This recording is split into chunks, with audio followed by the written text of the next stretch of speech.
abusuafoɔ ayɛ hunhuuhu ɛyɛ dɔme kwabenyafoɔ ɛna aba bontino omusi debi saa yɛ MP we die yenya MPs but we die ogu yɛ anim ase dodo yɛne ne ntwekora ɛbɛyɛ totoi atia no ana yɛbɛyɛ demonstration atia no ɛnsa sɛ blofofin ɛna ɔka mo miɛnkɔte MP ne blofo ɔka yɛ a kwabenyafoɔ asɔle aba ɛyɛ asɛbo.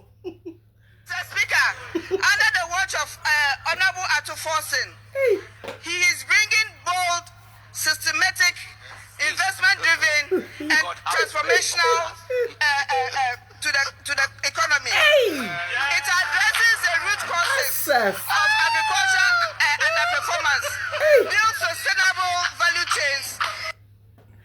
Ayasamo, Chese. Kwabenyafoɔ enso asemo mo dia bani omuso mu hia adwasafo aba ameka blofo se omu lawyer odi nka so ba ameka blofo se nto mu mpɛ no mum tie ame kwabenya MP elukumakulugu efine ko men kasa biem asema kasa biem o fa plaster tower tie me se efine ekoi men kasa biem ne nkwase na do so ayeka efine ko Parliament House of Plaster Talewano. I said for Plaster Talewano. I said nose mask. I said nose mask. I said the name. Be like a sepa na Parliament House one. Potentially. Never come here to see actually.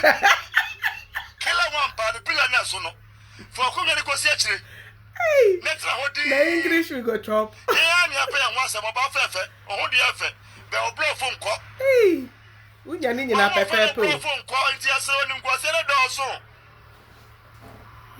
Oba ye unya hwe. Anya hibara ba kokura won se bi mu kwan maye ane me kwaya menam so e kwan na kokota in Russia take place e kwan na kokota ye su kan kitinkiti de ye uda bi enam shop be ya din ya ta osa asemo e fina ne so a me apamo eti esraw blofu hu na doso ye ni bi ni pa o chaw oba fe oba so e fina ko men kasa biem me ma chanda me kwabenya 30 years muntie MP said ye hu bida. So mo hu bida. Your first MP me be hu no. Lawyer. Ko senior lawyer.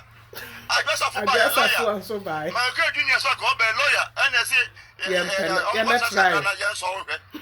Oba hoko. Wo be ru ya de blofu hu na ekum ye. Ama wo trend this do me kwabenya. Ya tra ha mfie bebrebe ya ma ne say ye hu bida. So mo hu bida. Eti asraw. The blofu no be cool.